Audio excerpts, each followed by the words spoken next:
Саламатсыздар ма? Мен Семей қаласы көлік колледжінің дене тәрбиесі пәнінің оқытушысы Дүйсенбаев Жәнібек Бердібекович. Бүгінгі сабағымыздың тақырыбы үстел теннисі. Допты ойынға қосу және қабылдау. Сабақтың мақсаты үстел теннисінде допты ойынға қосу және қабылдау техника және тактикаларын үйрету. Үстел теннисі спортының пайда болуы. Үстел теннисі әрқашанда жылдамдыққа бағытталған сайыс екені рас. Алғашында 19 ғасырда оны түстен кейін ойын ретінде ермек қылған.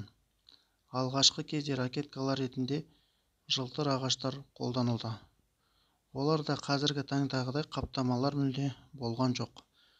1903 жылы алғаш рет каучуктан қапталған ракеткамен ойнады.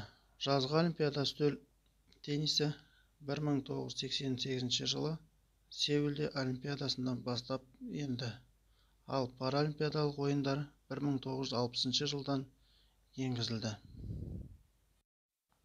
Қазақстан Республикасындағы үстел теннисінің шығу тарихы. Қазақстанда үстел теннисінің қалыптасуы 20 ғасырдың 50 жылдарында Украинадан келген үстел теннисінің маманы Анатолий Искевичтің есімімен тығыз байланысты.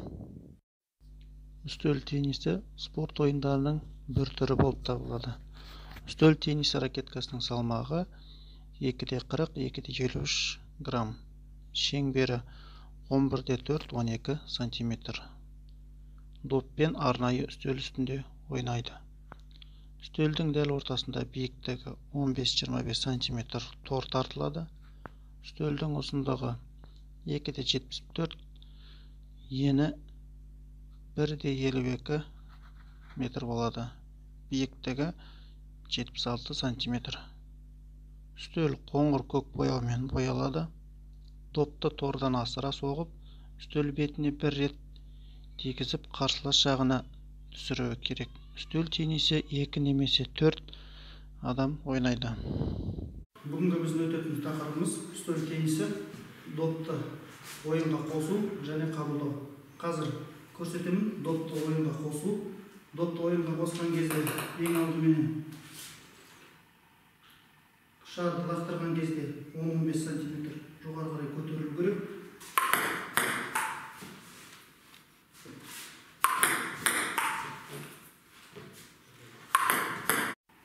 Тұрыс ең алдымен тіземіз жартылай бөлініп, қолымыз жинақы тұрады.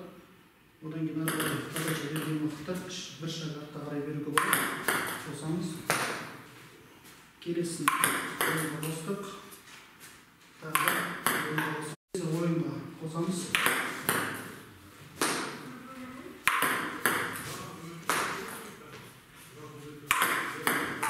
Келесі ойынға бұл жерде уже кішкене күрделенген айналдырып допты береміз.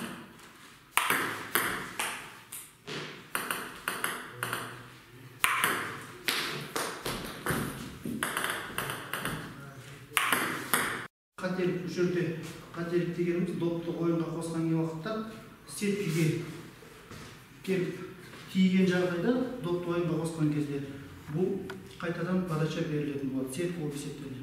Ал ойын барысында сеткі доптан асып түсетін болса, онда очко болып есептеледі.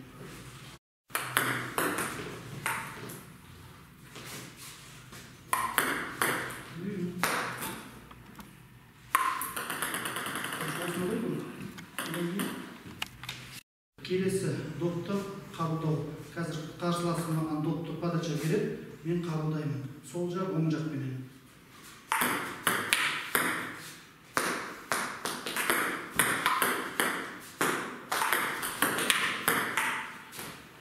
Ойынға қосады, мен қабылдаймын.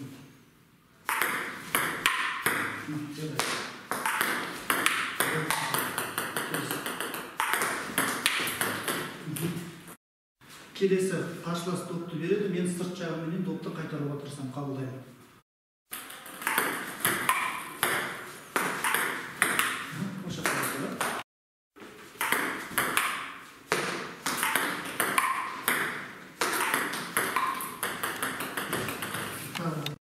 Қарсылас берген допты айналдырып сырт жағымен қайтарып отырамын.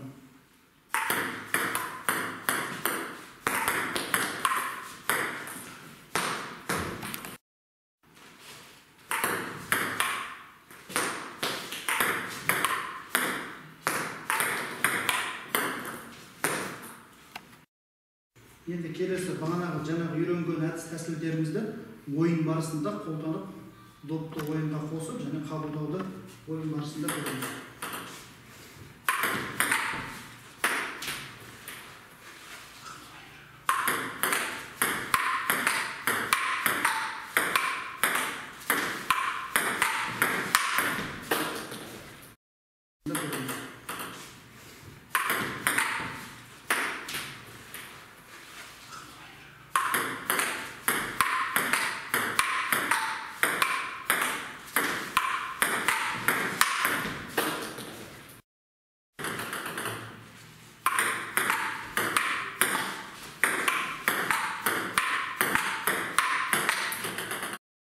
Бүгінгі сабағымызды қорытындылай келе, үстел теннисі адамдардың жаппай айналысатын, көпшілікке танымал спорттың бір түрі болып табылады.